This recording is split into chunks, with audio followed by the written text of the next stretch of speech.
इतिहास के पन्नों में दर्ज एक ऐसा नाम जिसे आज तक उसकी तानाशाही के लिए याद किया जाता है। एक ऐसा डिक्टेटर जिसके नाम से दुनिया खौफ खाती थी, जिसके एक एक्शन ने यूरोप को दूसरे विश्व युद्ध की आग में झोंक दिया था। एक ऐसा नाम जिसके बाद दुनिया में कहीं किसी ने मनमानी की तो उसे तुरंत उसी नाम से बुलाया जाने लगा। और राष्ट्रवादी स्कूल का एक ऐसा विद्यार्थी जिसने न केवल जर्मनी बल्कि दुनिया के कई मुल्क के लोगों में अपने मुल्क और अपने गुट के लिए गर्व की भावना और जोश पैदा कर दिया। फांसीवादी विचारधारा का वो अड़ियल मिजाज नेता जिसने खुद अपने जीते जी ये नहीं सोचा होगा कि उसके जाने के बाद दुनिया भर के लोग उसे इस तरह जानेंगे। नमस्कार, इतिहास गवाह है कि इस खास एपिसोड में आपका स्वागत है। मैं हूं अमृत उपाध्याय।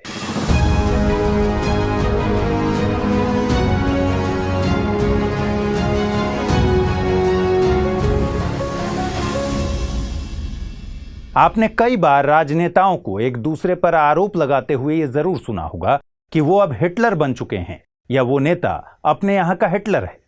आज के इस एपिसोड में हम अडोल्फ हिटलर की जिंदगी के अलग अलग किस्सों को जानेंगे कि क्यों हिटलर यहूदियों की जान लेने पर तुला रहता था। ये भी समझेंगे कि मध्य यूरोप का ये तानाशाह रूसियों से क्यों खार खाए हुए था, और बात करेंगे उस छोटे से किस्से की जिसमें हिटलर का जिक्र भारत के साथ भी होता है। लेकिन सबसे पहले देखते हैं हिटलर का निजी जीवन कैसा था। अडोल्फ हिटलर का जन्म 1889 में ऑस्ट्रिया और जर्मनी की सीमा के पास बसे एक छोटे से नगर ब्रोनो-एमिन में हुआ था। हिटलर एक मध्य वर्ग के परिवार से ही आता था क्योंकि उसके पिताजी एक कस्टम अधिकारी थे। हिटलर का अंदाज जिस तरह अग्रेसिव था, उसे देखकर लगता था कि उसमें कहीं ना कहीं उसके पिता की छवि दिख रही हो। उसके पिता अलोइस को भी कई जगह बहुत डोमिनेटिंग नेचर का बताया गया है। हालांकि बचपन में अडोल्फ हिटलर का स्वभाव अपने पिता से बिल्कुल अलग था। 1908 में अपनी मां क्लारा की मौत के बाद हिटलर अपने करियर के लिए वियना चला गया। उसका ख्वाब एक आर्टिस्ट बनने का था। वियना में उसने पेंटिंग की लाइन में आगे बढ़ने का फैसला लिया। वो पैसे कमाने के लिए अपने हाथों से बनाई हुई पेंटिंग्स बेचता था। उसने अपनी पेंटिंग्स में ज्यादातर या तो ऑस्ट्रिया की आधिकारिक इमारतों या फिर कुदरत को दिखाया। Winter clock tower, Vienna state opera house और स्क्लॉस वेलवेद्रे जैसी कुछ पेंटिंग्स हिटलर ने खुद अपनी हाथों से बनाया था। 1908 से 1913 तक वो ऑस्ट्रिया की राजधानी वियना में रहा।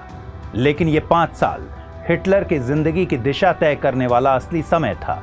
ये वही दौर था जब उसके ज़हन में यहूदियों के खिलाफ इतनी ज्यादा नफरत भर दी गई कि आगे चलकर वो दुनिया का सबसे दुर्दांत तानाशाह बन गया।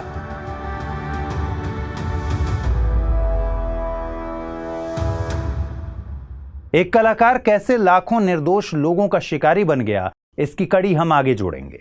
हिटलर के जीवन के ये 5 साल काफी अहम माने जाते हैं। इन कुछ सालों में हिटलर की मनोदशा कुछ ऐसी बदली कि उसने अपनी मातृभूमि के लिए कुछ कर गुजरने की ठान ली। दूसरे दशक के ये शुरुआती साल यूरोप के लिए भी काफी नाजुक थे, क्योंकि यही वो दौर था जब पहले महायुद्ध की पटकथा लिखी जा रही थी। यूरोप के लगभग सभी देश गुप्त संधियों में लिप्त थे।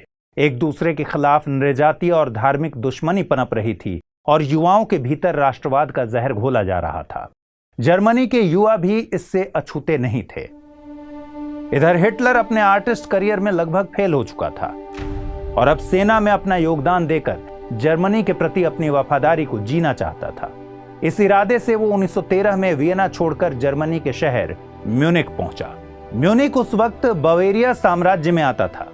हिटलर ने बवेरिया के राजा लुडविग तृतीय से अर्जी लगाई कि वो उसे सेना में अपनी स्वेच्छा से सेवा करने का मौका दें। 1914 में पहले विश्व युद्ध का बिगुल फूंक दिया गया था, लिहाजा जर्मन सेना की तरफ से हिटलर को इस युद्ध में शामिल होने का मौका मिला। हिटलर की तैनाती बेल्जियम में की गई। इसके बाद फ्रांस में भी उसने लांस कॉर्पोरल की रैंक पर रहते हुए एक सैन्य टुकड़ी की कमान संभाली। फ्रांस में सोमे की लड़ाई में जर्मनी की सेना ने मित्र देशों का डटकर सामना किया था। सोमे की लड़ाई इतिहास के सबसे भीषण जंगों में गिनी जाती है। इस लड़ाई में भले ही जर्मनी को हार का सामना करना पड़ा, लेकिन मित्र देशों को भी इस युद्ध में बड़ा नुकसान हुआ था। सोमे नदी के पास 1916 में लड़ी गई इस जंग में 10 लाख से भी ज्यादा सैनिक मारे गए थे। हिटलर भी इस जंग में मरते मरते बचा और उसकी जांबाजी के लिए उसे कई मेडल्स से भी नवाजा गया। 1918 में बेल्जियम में फिर से हिटलर ही मित्र देशों का सामना कर रहा था। इस मोर्चे पर ब्रिटिश सेना की तरफ से एक मस्टर्ड गैस अटैक किया गया। ये गैस अटैक त्वचा और आंखों के लिए बहुत खतरनाक था। यही वजह थी कि हिटलर सहित सभी जर्मन सैनिकों को गैस मास्क पहनने की सलाह दी गई थी।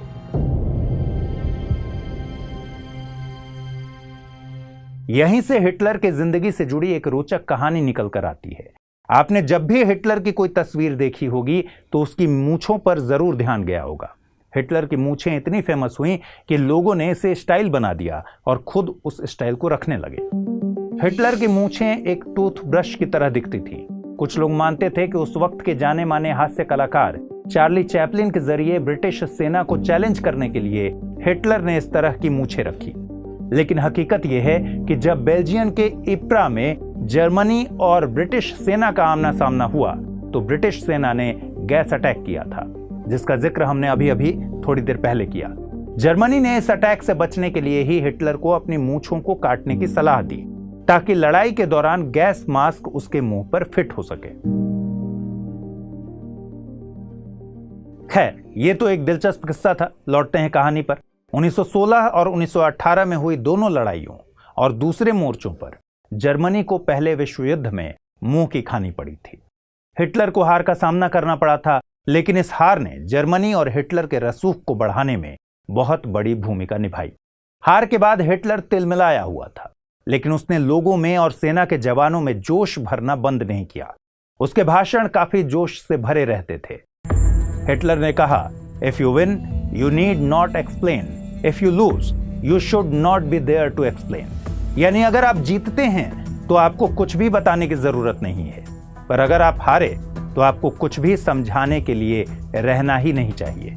यानी इशारा सीधा था, जीतो तभी जिंदा रहो।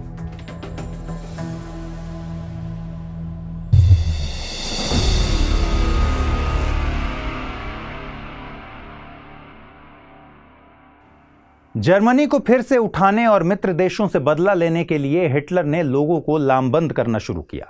यहीं से हिटलर ने ऊंचाइयों पर पहुंचने की पहली सीढ़ी पर अपने कदम रखे। हार के बाद 1918 में हिटलर म्यूनिख लौटा। लोगों को अलाइड कंट्रीज के खिलाफ एक करने के लिए वो जर्मन वर्कर्स पार्टी नाम के एक छोटे से दल में शामिल हो गया। जर्मन वर्कर्स पार्टी का गठन 1919 में एंटन ड्रेक्सलर ने की थी। ये पार्टी पहले से ही कामकाजी मध्य वर्ग के हित में काम कर रही थी और आम लोगों में जर्मन राष्ट्रवाद को जगाने का काम चल रहा था। इस पार्टी में काम करते हुए हिटलर का कद पार्टी के भीतर धीरे धीरे बढ़ने लगा और इसी वजह से कुछ वक्त के बाद उसने सेना से इस्तीफा दे दिया। हिटलर की हैसियत बढ़ने के साथ ही पार्टी में कुछ बदलाव आने लगे।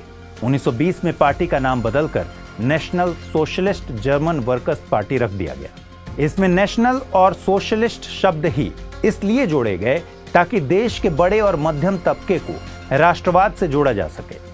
स्वास्तिक को इस पार्टी का चिन्ह बना दिया गया। ये वही स्वास्तिक चिन्ह है जिसे हिंदू, बौद्ध और जैन धर्मों से जोड़कर देखा जाता है। पार्टी में अपने ओहदे को आगे ले जाने और नाजीवाद को बढ़ावा देने के लिए 1920 में ही हिटलर ने एक 20 सूत्रीय कार्यक्रम पेश किया था। इसी कार्यक्रम को बाद में पार्टी का आधार बनाया गया। इस कार्यक्रम में जिस तरह की बातें शामिल की गई थीं, उसकी वजह से इसे वर्साई की संधि का बहिष्कार कहा जाने लगा। यहीं से जर्मन लोगों को जर्मनी के क्षेत्र को विस्तार देने के लिए उकसाया गया। हम कहानी में आगे बढ़ें इससे पहले हमारे लिए जरूरी है कि हम वर्साई की संधि की इस पहेली को भी समझ लें, जिसके तार हिटलर के एक डिक्टेटर बनने से जुड़े हैं। दोस्तों, साल 1918 के खत्म होते होते तक यूरोप के लगभग सभी देशों ने दम तोड़ दिया था।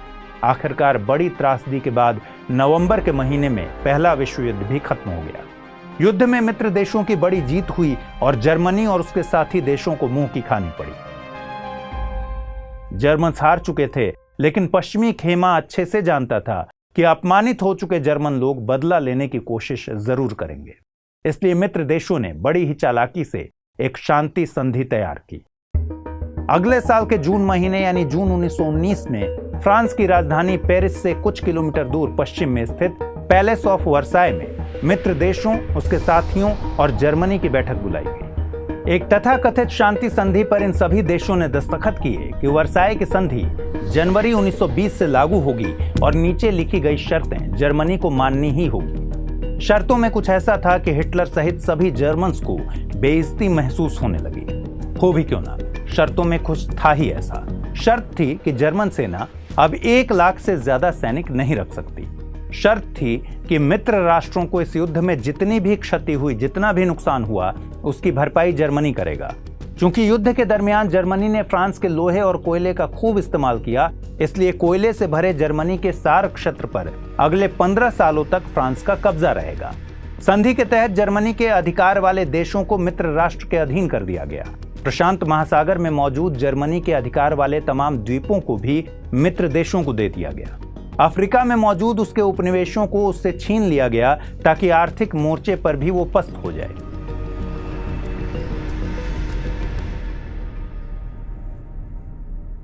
एक और निकृष्ट शर्त ये रखी गई जिसे सुनते ही अपने आप में वाकई भेदभाव वाली भावना आती है। वो ये कि पहले विश्व युद्ध की शुरुआत के लिए केवल और केवल जर्मनी ही जिम्मेदार है। ऐसे में लाजमी है कि जर्मन्स अपमानित महसूस करते।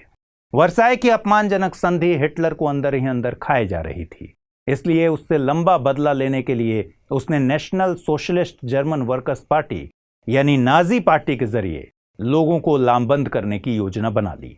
हुआ भी कुछ ऐसा ही। अगले कुछ सालों में जर्मन लोगों में संधि का बदला लेने के लिए राष्ट्रवाद की भावना चरम स्तर पर भर गई। इसका परिणाम यह हुआ कि करीब 20 सालों के बाद यानी 1939 में जर्मनी ने पोलैंड पर हमला कर दिया और यूरोप में जो चिंगारी सालों से सुलग रही थी उसे दूसरे विश्व युद्ध की आग में बदल दिया। इसलिए कहा जाता है कि वर्साई की संधि एक युद्ध विराम ना होकर 2 युद्धों के बीच का विराम थी। खैर, ये तो रही बात वर्साई की अपमानजनक संधि की, लेकिन अब फिर से लौटते हैं हिटलर पर। हिटलर की नाजी पार्टी के जो कार्यकर्ता थे उनमें ज्यादातर लोग कामकाजी थे। ये लोग हिटलर के ओजस्वी भाषणों से बहुत ज्यादा उत्तेजित थे। इनमें कट्टर दक्षिणपंथ की भावना मजबूत हो चुकी थी। कार्यकर्ताओं में अपनी नस्ल के लिए फिर से उठ खड़े होने और लड़ने के लिए जान फूंक दी गई थी। उनके दिमाग में ये बात घर कर दी गई थी कि जर्मनी में अब एकमात्र नस्ल रहनी चाहिए और वो है सिर्फ और सिर्फ आर्य, न कोई यहूदी न कोई साम्यवादी। हिटलर अपने ओजस्वी भाषणों से पूंजीवाद और मार्क्सवाद विरोधियों को एक करके और यहूदियों के खिलाफ जहर घोलकर न्यू जर्मन ऑर्डर बनाना चाहता था। एक ऐसी व्यवस्था जिसमें जर्मनी का हर एक बाशिंदा बिना किसी स्वार्थ के राज्य की सेवा करेगा। एक ऐसी व्यवस्था जिसमें लोकतंत्र की जगह नहीं होगी, बल्कि हर एक शख्स के अधिकार फ्यूरर स्टेट यानी अधिकारवादी राज्य के लिए खत्म कर दिए जाएंगे। मजबूत होते यूरोप के सबसे कट्टर और दक्षिणपंथी दल नाजी दल का मकसद अब स्थानीय सरकार को हटाना था। हिटलर के भाषणों से साफ हो चुका था कि अब वो डिक्टेटरशिप यानी तानाशाही की तरफ बढ़ चुका है। वो यहूदियों से बहुत ज्यादा नफरत करता था। उसने ऐसा संदेश भी पूरे देश में फैलाया कि अगर वाइमर गणतंत्र की आज ये हालत है तो इसके लिए जिम्मेदार यहूदी और साम्यवादी हैं। उसने एक झूठ को लोगों के बीच इस तरह फैलाया कि यहूदी आगे चलकर हमारे मुल्क पर कब्जा करना चाहते हैं। यहूदियों के लिए हिटलर के मन में इतनी नफरत का बीज क्यों पनपा और इसका क्या अंजाम हुआ, इसे हम हिटलर से जुड़े इतिहास गवाह है के कार्यक्रम के दूसरे पार्ट में समझेंगे। दोस्तों, हिटलर को उसके भाषणों में जनता से जिस तरह की हुंकार भरी प्रतिक्रिया मिलती थी, उससे वो समझ चुका था कि अब वक्त आ चुका है कि वो जर्मनों पर शासन करे। नाजी पार्टी इतनी मजबूत हो चुकी थी कि इसके पास अपनी पैरामिलिट्री फोर्स थी।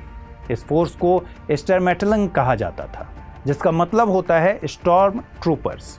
इस फोर्स में ज्यादातर वे लोग शामिल थे जो या तो बेरोजगार थे या फिर तत्कालीन सरकार से त्रस्त, या फिर वे लोग जो पहले विश्व युद्ध में मिली हार की वजह से मुंह की खाए बैठे थे।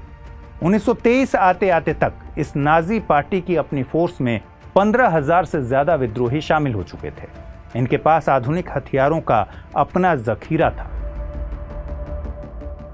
अब तक की कहानी से क्या आपको नहीं लगता कि इस दौरान शायद हिटलर का नाजी दल एक राजनीतिक दल न रहकर एक विद्रोही गुट की तरह दिखने लगा था? दरअसल हिटलर को भी यही लगने लगा था कि अब यही सही मौका है जब खुद परेशान लोग सरकार के खिलाफ एकजुट हैं तो क्यों ना तख्ता पलट कर दिया जाए। हुआ भी कुछ ऐसा ही। हिटलर ने पहले विश्व युद्ध में जर्मनी के हीरो रहे जनरल एरिच लुंडॉर्फ के साथ मिलकर एक योजना बनाई कि अपने हथियारबंद सैनिकों के साथ क्यों ना स्थानीय बवेरिया सरकार को गिरा दिया जाए। दोनों ने मिलकर तख्ता पलट करने की हिमाकत भी की, लेकिन उन्हें कामयाबी नहीं मिली। इस पूरी घटना को इतिहास में हम बियर हॉल पुच या म्यूनिख पुच के नाम से जानते हैं। इस तख्ता पलट की कोशिश को सेना ने नाकाम कर दिया और इस निरर्थक कोशिश के बाद हिटलर को न केवल पार्टी स्तर पर नुकसान हुआ, बल्कि उसे 5 साल की सजा भी सुना दी गई। लेकिन हिटलर का राजनीतिक रसूख इतना बढ़ चुका था कि उसने महज 9 महीने ही एक बंदी के तौर पर बिताए। इन 9 महीनों में भी वो शांत नहीं रहा। जेल में रहते ही उसने एक किताब लिखी। हिटलर के इस पॉलिटिकल ऑटोबायोग्राफी का नाम है मीन कैंप, यानी मेरा संघर्ष। हालांकि इस किताब का यह पहला अंश ही था जिसे 1925 में पहली बार पब्लिश किया गया। कहते हैं कि चैंपियंस वो होते हैं जो आपदा को अवसर में बदल देते हैं। हिटलर ने भी कुछ ऐसा ही किया। हिटलर जानता था कि जेल की सजा उसके लिए एक मौका है। तख्ता पलट की कोशिश के बाद हिटलर उन सभी लोगों की नजरों में हीरो बन चुका था जो सरकार से त्रस्त थे। ऐसे लोग जो यहूदियों के और कम्युनिस्टों के खिलाफ लामबंद हो चुके थे और हिटलर के साथ कंधे से कंधा मिलाकर चल सकते थे। हिटलर के पास जर्मन्स का मोरल और इमोशनल सपोर्ट था।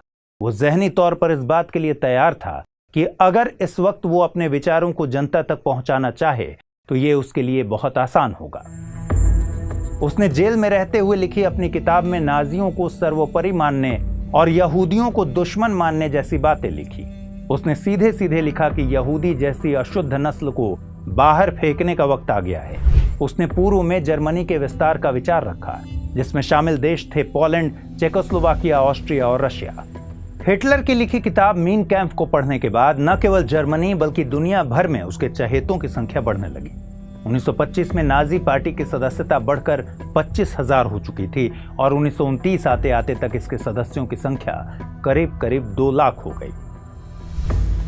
वक्त भी मानो नाजियों का साथ दे रहा था।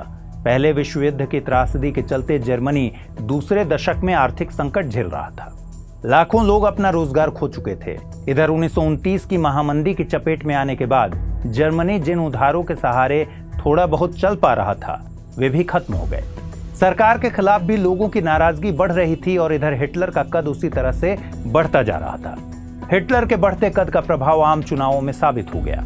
नतीजा ये हुआ कि 1928 में जिस नाजी पार्टी को महज 80,000 वोट मिले थे, 1932 में हिटलर की उसी नाजी पार्टी को 1,40,00,000 वोट मिले। आम चुनावों में नाजी पार्टी एक बड़े दल के रूप में उभरकर सामने आ गई। उसे लगभग 37% वोट मिले, जिसके दम पर राइक्सटाग में वह 230 सदस्यों को लेकर पहुंचा। राइक्सटाग जर्मनी की जानी मानी इमारत है, जहां बुंस्टाग यानी फेडरल असेंबली के निचले सदन की बैठक होती है। उस वक्त इस असेंबली में 608 सदस्य हिस्सा लेते थे, जिसमें से 230 सदस्य अकेले नाजी दल की तरफ से जीत कर आए। इन चुनावी नतीजों के बाद ही हिटलर के हुक्मरान बनने का सफर शुरू हो गया और शुरू हो गया वो अध्याय जिसकी वजह से पूरी दुनिया आज भी हिटलर को अब तक का सबसे खूंखार और दुर्दांत तानाशाह मानती है। अपने 13 साल के पूरे करियर में हिटलर के दिमाग पर सत्ता का बुखार ऐसा चढ़ा था कि उसने एक के बाद एक बड़े हत्याकांडों को अंजाम दिया। फिर चाहे वो the night of long knives की घटना हो या फिर द हॉलोकॉस्ट की ऐतिहासिक घटना। दूसरे विश्व युद्ध की शुरुआत भी आखिरकार हिटलर के अड़ियलपन से ही हुई। इन तीनों ही ऐतिहासिक घटनाओं के बारे में हम अगले एपिसोड में बात करेंगे।